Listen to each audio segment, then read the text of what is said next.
سلطان ایوبی نے اپنے ساتھ 4 محافظ لیے۔ باقی محافظ دستے سے کہا کہ وہ ان کے خالی خیمے پر پہرا دیتے رہیں اور کسی کو پتہ نہ چلنے دیں کہ وہ یہاں نہیں ہیں۔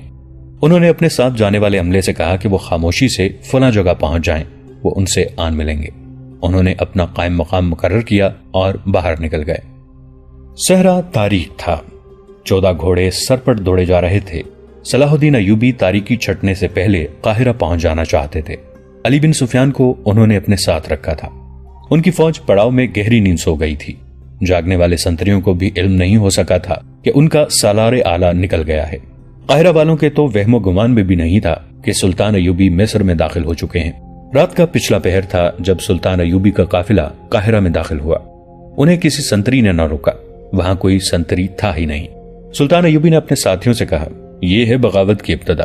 شہر میں کوئی سنتری ہی نہیں، فوج سوئی ہوئی ہے، بے پرواہ بے نیاز، حالانکہ ہم 2 محاذوں پہ لڑ رہے ہیں اور دشمن کے حملے کا خطرہ ہر لمحہ موجود ہے۔ اپنے ٹھکانے پر پہنچتے ہی ایک لمحہ آرام کیے بغیر انہوں نے مصر کے قائم مقام سالار اعلیٰ کو بلا لیا۔ الادریس کو بھی بلا لیا، جس کے دونوں جوان بیٹوں کو غداروں نے دھوکے میں ایک دوسرے کے ہاتھوں قتل کروا دیا تھا۔ قائم مقام سالار اعلیٰ سلطان ایوبی کو دیکھ کر گھبرا گیا۔ سلطان ایوبی نے الادریس سے افسوس کا اظہار کیا۔ الادریس نے کہا، میرے بیٹے میدان جنگ میں جانے دیتے تو مجھے خوشی ہوتی، وہ دھوکے میں مارے گئے ہیں۔ اس نے کہا، یہ وقت میرے بیٹوں کا ماتم کرنے کا نہیں، آپ نے مجھے کسی اور مقصد کے لیے بلایا تھا، حکم فرمائیں۔ قائم مقام سالار اعلیٰ محب اسلام تھا۔ ان دونوں سے سلطان ایوبی نے قاہرہ کے اندرونی حالات کے متعلق تفصیلی رپورٹ لی اور پوچھا کہ ان کی نظر میں کون کون سے حاکم مشتبہ ہیں۔ وہ فوجی حکام کے متعلق خاص طور پر پوچھ رہے تھے۔ انہیں چند ایک نام بتائے گئے۔ انہوں نے احکام دینے شروع کیے، جن میں اہم یہ تھا کہ مشتبہ حکام کو قاہرہ میں مرکزی کمان میں رہنے دیا جائے اور تمام فوج کو سورج نکلنے سے پہلے کوچ کی تیاری میں جمع کر لیا جائے۔ اور بھی بہت سی ہدایات دے کر سلطان ایوبی نے ایک پلان تیار کرنا شروع کر دیا۔ کچھ ہدایات علی بن سفیان کو دے کر اسے فارغ کر دیا۔ کچھ دیر بعد فوج کے کیمپ میں ہڑبونگ مچ گئی۔ فوج کو قبل از وقت جگا لیا گیا تھا۔ فوج اور انتظامیہ کے مشتبہ حکام کو صلاح الدین ایوبی کے ہیڈ کوارٹر میں بلا لیا گیا تھا۔ وہ حیران تھے کہ یہ کیا ہو گیا ہے۔ انہیں اتنا ہی پتا چلا تھا کہ سلطان ایوبی آ گئے ہیں۔ انہوں نے ان کا گھوڑا بھی دیکھ لیا تھا، لیکن انہیں سلطان ایوبی نظر نہیں آئے تھے اور سلطان ایوبی انہیں ابھی ملنا بھی نہیں چاہتے تھے۔ انہوں نے انہیں کوچ تک فوج سے الگ رکھنے کا بندوبست کر دیا تھا۔ یہی ان کا مقصد تھا۔ ابھی صبح کی روشنی صاف نہیں ہوئی تھی۔ فوج ترتیب سے کھڑی کر دی گئی۔ پیادوں اور سواروں کی صفوں کے پیچھے رسد اور دیگر سامان سے لدے ہوئے اونٹ تھے۔ سلطان ایوبی نے فوج کو یہ ٹریننگ خاص طور پر دی تھی کہ جب بھی فوری کوچ کا حکم ملے، فوج 1 گھنٹے کے اندر اندر جمع رسد اور دیگر سامان کے قافلے کے ساتھ تیار ہو جائے۔ اس ٹریننگ اور مشق کا کرشمہ تھا کہ فوج طلوع صبح کے ساتھ ہی کوچ کے لیے تیار ہو گئی تھی۔ سلطان ایوبی اپنے گھوڑے پر سوار ہو گئے۔ ان کے ساتھ مصر کا قائم مقام سالار اعلیٰ بھی تھا۔ سلطان ایوبی نے فوج کو ایک نظر دیکھا اور ایک صف کے سامنے سے گزرنے لگے۔ ان کے چہرے پر مسکراہٹ تھی اور ان کے منہ سے بار بار یہ الفاظ نکلتے تھے، آفرین، صد آفرین، اسلام کے پاسبانوں، تم پر اللہ کی رحمت ہو۔ صلاح الدین ایوبی کی شخصیت کا اپنا ایک اثر تھا جسے ہر سپاہی محسوس کر رہا تھا۔ ان کے ساتھ ان کی مسکراہٹ اور داد و تحسین کے کلمے سپاہیوں پر اس اثر کو اور زیادہ گہرا کر رہے تھے۔ امیر اور سالار اعلیٰ کا سپاہیوں کے اتنے قریب جانا ہی کافی تھا۔ تمام فوج کا معائنہ کر کے سلطان ایوبی نے مکمل طور پر بلند آواز سے فوج سے خطاب کیا۔ اس وقت کی تحریروں میں ان کے جو الفاظ محفوظ ملتے ہیں وہ کچھ اس طرح تھے، اللہ کے نام پر کٹ مرنے والے مجاہدوں، اسلام کی ناموس تمہاری تلواروں کو پکار رہی ہے۔ تم نے شوبک کا مضبوط قلعہ، جو کفر کا سب سے زیادہ مضبوط مورچہ تھا، ریت کا ٹیلا سمجھ کر توڑ ڈالا تھا۔ تم نے صلیبیوں کو صحراؤں میں بکھیر کر مارا اور جنت الفردوس میں جگہ بنا لی ہے۔ تمہارے ساتھی اور تمہارے عزیز دوست تمہارے سامنے شہید ہوئے، تم نے انہیں اپنے ہاتھوں دفن کیا۔ ان چھاپا مار شہیدوں کو یاد کرو جو دشمن کی صفوں کے پیچھے جا کر شہید ہوئے۔ تم ان کا جنازہ نہ پڑھ سکے، ان کی لاشیں بھی نہ دیکھ سکے۔ تم تصور کر سکتے ہو کہ دشمن نے ان کی لاشوں کے ساتھ کیا سلوک کیا ہوگا۔ شہیدوں کے یتیم بچوں کو یاد کرو، ان کی بیویوں کو یاد کرو جن کے سہاگ خدا کے نام پر قربان ہو گئے ہیں۔ آج شہیدوں کے روحیں تمہیں پکار رہی ہیں، تمہاری غیرت کو اور تمہاری مردانگی کو پکار رہی ہیں۔ دشمن نے کرک کے قلعے کو اتنا مضبوط کر لیا ہے کہ تمہارے کئی ساتھی دیواروں سے پھینکی ہوئی آگ میں جل گئے ہیں۔ تم اگر وہ منظر دیکھتے تو سر کی ٹکروں سے قلعے کی دیواریں توڑ دیتے۔ وہ آگ میں جلتے رہے اور دیوار میں شگاف ڈالنے کی کوشش کرتے رہے۔ موت نے انہیں مہلت نہ دی۔ عظمت اسلام کے پاسبانوں، کرک کے اندر تمہاری بیٹیوں اور تمہاری بہنوں کی عصمت دری ہو رہی ہے۔ بھوڑوں سے مویشیوں کی طرح مشقت لی جا رہی ہے، جوانوں کو قید میں ڈال دیا گیا ہے، ماؤں کو بچوں سے الگ کرا دیا گیا ہے، مگر میں کہ جس نے پتھروں کے قلعے توڑے ہیں مٹی کا قلعہ نہیں سر کر سکا۔ میری طاقت تم ہو، میری ناکامی تمہاری ناکامی ہے۔ ان کی آواز اور زیادہ بلند ہو گئی۔ انہوں نے بازو اوپر کر کے کہا، میرا سینہ تیروں سے چھلنی کر دو، میں ناکام لوٹا ہوں، مگر میری جان لینے سے پہلے میرے کان میں یہ خوشخبری ضرور ڈال دینا کہ تم نے کرک لے لیا ہے اور اپنی عصمت بریدہ بیٹیوں کو سینے سے لگا لیا ہے۔ اس وقت کا ایک وقائع نگار الاسدی لکھتا ہے کہ یوں معلوم ہوتا تھا جیسے گھوڑے اپنے سواروں کی جذباتی کیفیت کو سمجھتے تھے۔ سوار خاموش تھے، لیکن کئی گھوڑے بڑی زور سے ہنہنائے اور تڑاخ تڑاخ کی آوازیں سنائی دیں۔ سوار باغوں کو زور زور سے جھٹک کر اپنی بے تابی اور جذبہ انتقام کی شدت کا اظہار کر رہے تھے۔ ان کی زبانیں خاموش تھیں، ان کے چہرے لال سرخ ہو کر ان کے جذبات کی ترجمانی کر رہے تھے۔ سلطان ایوبی کے الفاظ تیروں کی طرح ان کے دلوں میں اترتے جا رہے تھے۔ بغاوت کی چنگاریاں بجھ چکی تھیں، سلطان ایوبی کا مقصد پورا ہو رہا تھا۔ سلطنت اسلامیہ کی عصمت کے محافظو، تم کفار کے لیے دہشت بن گئے ہو۔ تمہاری تلواروں کو کند کرنے کے لیے آج صلیبی اپنی بیٹیوں کی عصمت اور حشیش استعمال کر رہے ہیں۔ تم نہیں سمجھتے کہ صلیبی اپنی ایک بیٹی کی عصمت لوٹا کر 1000 مجاہدین کو بیکار کر دیتے ہیں اور اپنے علاقوں میں اپنی ایک بیٹی کے بدلے ہماری 1000 بیٹیوں کو بے آبرو کرتے ہیں۔ تمہارے درمیان ایک فاحشہ عورت بھیج کر ہماری سینکڑوں بیٹیوں کو فاحشہ بنا لیتے ہیں۔ جاؤ، اپنی بیٹیوں کی عصمتوں کو بچاؤ۔ تم کرک جا رہے ہو جس کی دیواروں کے گھیرے میں قرآن کے ورق بکھرے ہوئے ہیں اور جہاں کی مسجدیں صلیبیوں کے لیے بیت الخلا بن گئی ہیں۔ وہ صلیبی جو تمہارے نام سے ڈرتے تھے آج تم پر قہقہے لگا رہے ہیں۔ شبک تم نے لیا تھا، کرک بھی تم ہی لوگے۔ سلطان ایوبی نے فوج پر یہ الزام عائد نہیں کیا کہ وہ گمراہ ہو گئی ہے اور بغاوت پر آمادہ ہے۔ انہوں نے کسی کے خلاف شک و شبے کا اشارہ بھی نہیں کیا۔ اس کی بجائے فوج کے جذبے اور غیرت کو ایسا للکارا کہ فوج جو حیران تھی کہ اسے اتنے سویرے کیوں جگایا گیا ہے، اب اس پر حیران تھی کہ اسے کرک کی طرف کوچ کا حکم کیوں نہیں دیا جاتا۔ تمام تر فوج مشتعل ہو گئی تھی۔ سلطان ایوبی نے اعلیٰ اور ادنا کمانڈروں کو بلایا اور انہیں کوچ سے متعلق ہدایات دیں۔ کوچ کے لیے کوئی اور راستہ بتایا۔ یہ راستہ اس راستے سے بہت دور تھا جس پر محاذ کی فوج آ رہی تھی۔ کوچ کرنے والی فوج کے ساتھ سلطان ایوبی نے اپنے وہ کمانڈر بھیج دیے جنہیں وہ اپنے ساتھ لائے تھے۔ ان کو انہوں نے خفیہ طور پر ہدایات دی تھیں۔ فوج کو جب کوچ کا حکم ملا تو سپاہیوں کے نعرے قاہرہ کے در و دیوار کو ہلانے لگے۔ سلطان ایوبی کا چہرہ جذبات کی شدت سے دمک رہا تھا۔ جب فوج ان کی نظروں سے اوجھل ہو گئی تو انہوں نے ایک قاصد کو پیغام دے کر اس پڑاؤ کی طرف روانہ کر دیا جہاں محاذ سے آنے والی فوج رکی ہوئی تھی۔ قاصد کو بہت تیز جانے کو کہا گیا۔ پیغام یہ تھا کہ پیغام ملتے ہی فوج کو قاہرہ کے لیے کوچ کرا دیا جائے۔ فاصلہ 8-10 میل تھا۔ قاصد جلدی پہنچ گیا۔ اسی وقت کوچ کا حکم مل گیا۔ غروبی آفتاب کے بعد فوج کے ہراول دستے قاہرہ میں داخل ہو گئے۔ ان کے پیچھے باقی فوج بھی آ گئی۔ اسے رہائش کے لیے وہی جگہ دی گئی جہاں گزشتہ رات کوچ کر جانے والی فوج قیام پذیر تھی۔ سپاہیوں کو کمانڈروں نے بتانا شروع کر دیا کہ پہلی فوج کو محاذ پر بھیج دیا گیا ہے۔ آنے والی فوج بھڑکی ہوئی تھی۔ علی بن سفیان نے انہیں ٹھنڈا کرنے کا انتظام کر رکھا تھا۔ سلطان ایوبی نے دانش مندی سے فوجی بغاوت کا خطرہ بھی ختم کر دیا اور خانہ جنگی کا امکان بھی نہ رہنے دیا۔ انہوں نے اعلیٰ کمانڈروں کو بلا لیا اور اس فوجی حاکم کو بھی بلا لیا جو سرحدی دستوں کا ذمہ دار تھا۔ اس نے یہ معلوم کر کے کہ سرحد پر کتنے دستے ہیں اور کہاں کہاں ہیں، اتنی ہی نفری کے دستے تیار کر کے الصبح مطلوبہ جنگوں کو بھیجنے کا حکم دیا۔ اسے بتایا جا چکا تھا کہ سرحدی دستے ملک سے غلہ اور فوجی ضروریات کا دیگر سامان باہر بھیجنے میں دشمن کی مدد کر رہے ہیں۔ سلطان ایوبی نے ان دستوں کے کمانڈروں کو خصوصی احکامات دیے اور سرحد سے واپس آنے والے پرانے دوستوں سے متعلق انہوں نے حکم دیا کہ انہیں قاہرہ میں لانے کی بجائے باہر سے ہی محاذ پر بھیج دیا جائے۔ سعدیہ دونوں وقت مسجد میں امام کو کھانا دینے جاتی تھی۔ محمود شاگرد کی حیثیت سے مذہب کی تعلیم حاصل کر رہا تھا۔ وہ اس چراگاہ میں بھی چلا جایا کرتا تھا جہاں سعدیہ بکریاں چرایا کرتی تھی۔ وہاں ٹیلے بھی تھے۔ جگہ سرسبز تھی کیونکہ وہاں پانی تھا۔ جگہ گاؤں سے ذرا دور تھی۔ سعدیہ اب محمود کو اپنا محافظ سمجھنے لگی تھی اور اسے یقین ہو گیا تھا کہ محمود اسے کافروں کے قبضے میں جانے سے بچا لے گا، مگر محمود اس کی یہ بات نہیں مانتا تھا کہ اسے فوراً گاؤں سے لے جائے۔ سعدیہ نے اسے بھی یہی کہا تھا کہ وہ اسے اپنے گاؤں چھوڑائے اور یہاں آ کر تعلیم مکمل کر لے۔ محمود اسے بتا نہیں سکتا تھا کہ اس کا گاؤں مصر کے دوسرے سرے پر ہے جہاں وہ اتنی جلدی نہیں جا سکتا۔ اس نے اپنے جاسوسی کے فن کے مطابق یہ یقین کر لیا تھا کہ سعدیہ دشمن کی اعلی کار نہیں۔ اگر محمود کے راستے میں فرض حائل نہ ہوتا تو وہ کبھی کا سعدیہ کو وہاں سے لے جا چکا ہوتا۔ فرض کے علاوہ امام مسجد اس کے محکمے کا افسر تھا جس کی موجودگی میں وہ اپنے فرض میں کوتاہی نہیں کر سکتا تھا۔ امام نے اسے یہ بھی کہا تھا کہ وہ اس کے ساتھ رہے، اس کا کہنا حکم کی حیثیت رکھتا تھا۔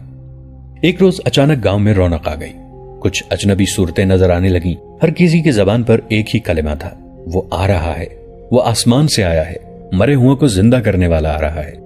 گاؤں کا ہر فرد بہت ہی خوش تھا، وہ کہتے تھے کہ ان کی مرادیں پوری کرنے والا آ رہا ہے۔ سعدیہ دوڑتے آئی اور محمود بن احمد سے کہا، تم نے بھی سنا ہے کہ وہ آ رہا ہے؟ تم جانتے ہو میں اس سے کیا مانگوں گی؟ میں اسے کہوں گی کہ محمود مجھے فوراً یہاں سے لے جائے، پھر تم مجھے لے جاؤ گے۔ محمود کچھ بھی جواب نہ دے سکا، اس نے ابھی تک اس پر اسرار آدمی کو نہیں دیکھا تھا جسے لوگ پیغمبر تک کہتے تھے۔ محمود کی ڈیوٹی کے علاقے میں وہ پہلی بار آ رہا تھا، اس کی کرامات اور معجزوں کی کہانیاں اس علاقے میں کبھی کی پہنچ رہی تھیں۔ محمود باہر نکل گیا تو اجنبی لوگوں میں اسے اپنے دو ساتھی جاسوس نظر آئے، ان کا علاقہ کوئی اور تھا۔ محمود نے ان سے پوچھا کہ وہ اس علاقے میں کیوں آ گئے ہیں۔ انہوں نے بتایا کہ وہ اس غیب دان کو دیکھنے آئے ہیں، مگر وہ جاسوسوں کی حیثیت سے نہیں آئے تھے بلکہ اس سے پوری طرح متاثر تھے۔ انہوں نے اس کی کرامات کسی جگہ دیکھی تھیں جو انہوں نے محمود کو ایسے انداز سے سنائیں کہ وہ مرعوب ہو گیا۔ دونوں اس غیب دان کو برحق سمجھنے لگے تھے۔ محمود نے سوچا کہ علی بن سفیان کے تربیت یافتہ جاسوس جس سے متاثر ہو جائیں وہ برحق ہو سکتا ہے۔ محمود اس سرسبز جگہ کی طرف چلا گیا جہاں سعدیہ بکریاں اور اونٹنیاں چرانے کے بہانے اسے ملا کرتی تھی، مگر وہاں کچھ اور ہی گہما گہمی تھی۔ اسے دور ہی دو آدمیوں نے روک لیا اور کہا کہ خدا کا بھیجا ہوا پیغمبر آ رہا ہے، یہ جگہ اس کے لیے صاف کی جا رہی ہے، وہ یہیں قیام کرے گا۔ اس نے دور سے دیکھا کہ ایک ٹیلے میں غار سا بنایا جا رہا تھا اور جگہ ہموار کی جا رہی تھی۔ اب وہاں کسی کو جانے کی اجازت نہیں تھی، گاؤں کے لوگ کام دھندہ چھوڑ کر وہاں جمع ہو رہے تھے۔ اجنبی آدمی جو اس جگہ صفائی وغیرہ کا کام کرتے تھے باری باری آ کر لوگوں کو اس کے معجزے سناتے تھے۔ لوگ مسرور اور مسحور ہوئے جا رہے تھے۔ رات کو بھی لوگ وہاں کھڑے رہے، ان کی عقیدت مندی کا یہ عالم تھا کہ مسجد میں کوئی بھی نہ گیا۔ دوسرے دن کی ابھی صبح طلوع ہوئی تھی کہ لوگ پھر وہیں پہنچ گئے، انہیں دور ہی روک لیا گیا تھا۔ رات کے دوران اجنبی شہروں میں اضافہ ہو گیا تھا، یہ لوگ وہاں گڑھے بھی کھود رہے تھے، ان کے ساتھ چند اونٹ تھے جن پر بہت سارا سامان لدا ہوا تھا۔ یہ سامان کھولا جانے لگا تو انہیں بہت سے خیمے نظر آئے جو کھول کر نصب کیے جا رہے تھے۔ شام گہری ہونے لگی، راتیں تاریک ہوا کرتی تھیں، چاند رات کے پچھلے پہر ابھرتا تھا۔ اس غیب دان کے متعلق بتایا جاتا تھا کہ صرف تاریک راتوں میں لوگوں کو اپنا آپ دکھاتا ہے۔ شام کے بعد بھی گاؤں کے لوگ وہاں موجود رہے۔ ایک طرف گاؤں کی عورتیں بھی کھڑی تھیں جن میں سعدیہ بھی تھی۔ جو جگہ آنے والوں کے لیے صاف کی جا رہی تھی وہاں مشعلیں چل رہی تھیں۔ دو آدمی ان چند لڑکیوں کے پیچھے سے آئے جن میں سعدیہ تھی۔ لڑکیاں انہیں دیکھ نہ سکیں، سامنے سے 3-4 آدمی آئے، یہ اجنبی لوگوں میں سے تھے۔ لڑکیوں کے قریب آ کر انہوں نے لڑکیوں سے کہا، تم یہاں سے جاتی کیوں نہیں؟ اور وہ لڑکیوں کو ڈرانے کے لیے ان کی طرف دوڑے۔ لڑکیاں بھاگ اٹھیں اور بکھر گئیں۔ کسی نے پیچھے سے سعدیہ کے اوپر کمبل پھینکا، 2 مضبوط بازوؤں نے اسے کمر سے دبوچ لیا۔ ایک ہاتھ سے کسی نے اس کا منہ بند کر دیا، اسے کندھے پر اٹھا کر کوئی دوڑ پڑا۔ ایک تو تاریکی تھی اور دوسری لڑکیاں بھاگ رہی تھیں، اس لیے کوئی بھی نہ دیکھ سکا کہ سعدیہ کو کوئی اٹھا لے گیا ہے۔ دوسری صبح جیسے طوفان آ گیا ہو، گاؤں کے لوگ چراگاہ کی طرف دوڑ پڑے۔ ایک ہجوم چلا آ رہا تھا، اس کے آگے آگے 16-17 اونٹ تھے، ہر اونٹ پر نہایت خوبصورت پالکی تھی، ہر پالکی کے پردے گرے ہوئے تھے، وہ ان میں کہیں کسی پالکی میں تھا۔ آگے آگے دف اور شہنائیاں بج رہی تھیں، بعض لوگ وجد آفرین گونج میں کچھ گنگناتے آ رہے تھے۔ اونٹوں کی گردنوں سے لٹکتی ہوئی بڑی بڑی گھنٹیوں کا ترنم اسی موسیقی کا حصہ معلوم ہوتا تھا۔ ہجوم میں کوئی شور شرابہ نہیں تھا، ہر کسی پر تقدس کا رعب طاری تھا۔